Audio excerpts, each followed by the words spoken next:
Hello there, my darling dragon friends. Welcome to my channel. My name is Ariel. I am the sassy dragon, and today we are going to be trying out the Tom Ford, I think now sort of a modern classic, Lost Cherry. I'm on a cherry kick today. I just reviewed Clean Reserve's Whipped Cherry, so now we are diving into a deeper, darker cherry. This is a very popular fragrance. It came out in 2018. The perfumer behind this is Louise Turner. Looked her up on the Fragrantica.com site, and she has worked with Carolina Herrera on Good Girl and Bad Boy. She did a number of fragrances for Chloe. She did Angel Nova by Mugler. So she's been in the perfume world for sure. She did not do the subsequent flankers to Lost Cherry, which were, I think, Electric Cherry and Cherry Smoke. So this is the original one. It's a very, very expensive fragrance, as we know about Tom Ford perfumes, and can't say that I would ever purchase a full-size Tom Ford perfume simply based on that. There's just too many other fragrances that I adore.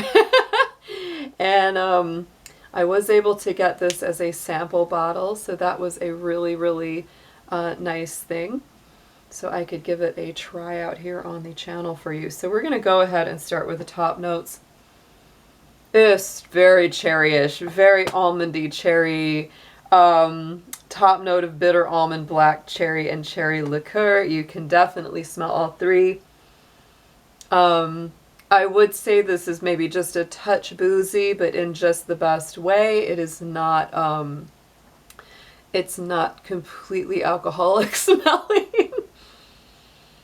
It just has that very, very nice, intense, slightly buzzed, slightly buzzed cherry on the top.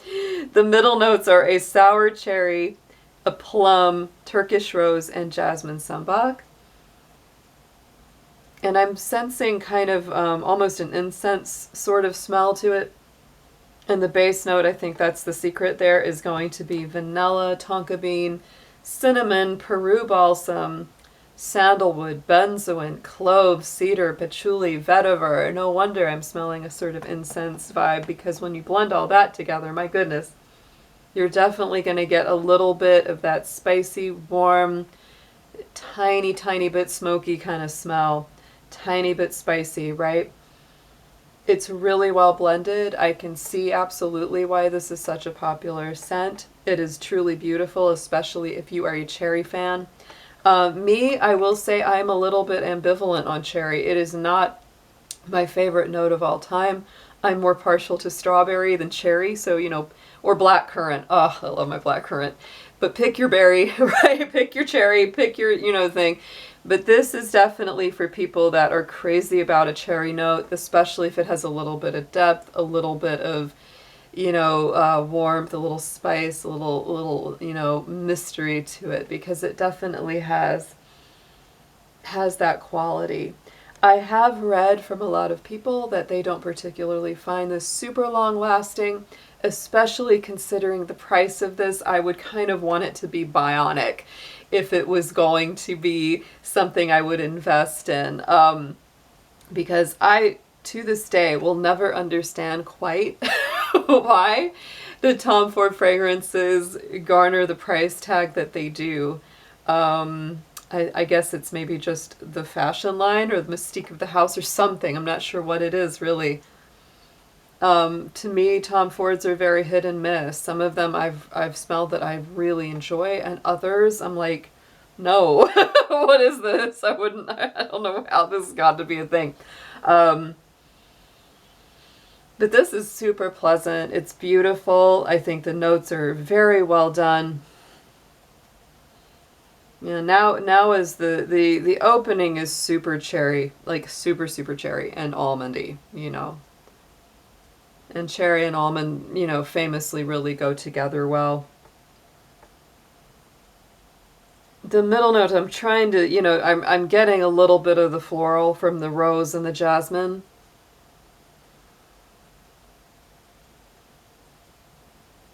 But I do feel that overall, And I definitely get a little of the, the two dynamics. We have kind of three cherries going on. We have the liqueur, the black cherry, the sour cherry. So it's really, we're getting a little bit of the sweet, a little bit of the sour, a little bit of the boozy cherry.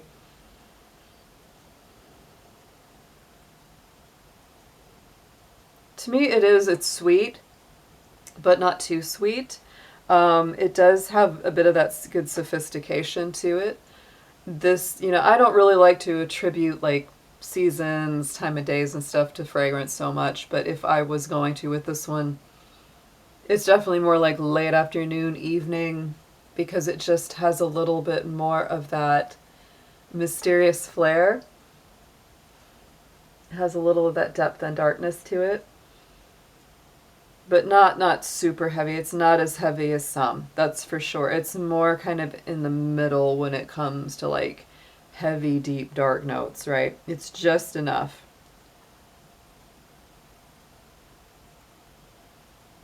And even though it has, that kind of gourmand notes, the foodie notes, it's not what I'd call a super gourmand. It's not one of those that that feels edible. It's not that kind of food gourmand scent. It's more, again, even though it's got those very nice fruit notes, it does have some vanilla in it. It's, the base is really what ends up sort of coming out, and it creates this, like I said, almost an incense kind of smell, but doesn't really have that new age bookstore smell, which a lot of the time I notice, like, because I love that smell, but it's not that kind of incense smell. It's a little bit more maybe refined, if that's the word, not the other kind isn't, but this is a little bit smoother. It's a little bit more well blended. It's not, it's more subtle. No one particular note dominates, and that's a nice thing about it, other than the cherry, obviously, because we've got 3 different types of cherry in there. So that definitely stays. But I would say that even as it's just drying down now while I'm sitting here smelling it, the cherry really calms down quite a lot, even in the very beginning, because those top notes, when it's real wet, it's like that cherry just hits. It's like, oh my goodness. But once it starts to calm down, you really get a lot of the cherry and the vanilla together. But that's what I'm really getting a mix of here. With the spices and that kind of nice warmth just kind of cushioning under, the cherry, vanilla, slight almond. And the almond is slight. You smell that way more at the opening top. The almond feels like it calms down quite a lot too. And I'm really getting, way more of the vetiver now. Which I'm not as crazy about. Vetiver is one of those things that it can be really, really good, or it can be really like slightly off-putting in a fragrance to me. I like it, but it's one of those things that just has to be done like really right for me. Yeah, it gets almost into that like slightly sweet wood smoke smell. Like it's almost like if someone took some of Maison Margiela's By the Fireplace and put just a drop of that in under the blend. Very much. And layered on top with the cherry and vanilla and the fruits and the subtle floral. Very interesting. I'm sure that there's going to be a lot of people that have already tried this that are going to have things to say about it, so I can't wait to hear what your compliments and thoughts are on this fragrance. If you've tried it, let me know what you think of it. I definitely wouldn't buy a full bottle for myself based on the price and based on the fact that I think this dries down pretty quickly. I'm not sure exactly how long it will last on me, because this is, the first time I'm really like giving this a super big smell. And I also am going to try next, I'm going to do a separate review on this. This is the Dossier version of Tom Ford's Lost Cherry, called Ambery Cherry. And I'm very curious to try this because, yeah, obviously the price point's a lot more affordable, and if you really enjoy this and it's similar enough, it could be a really, really good duplicate for this fragrance. But let me know what you think of it.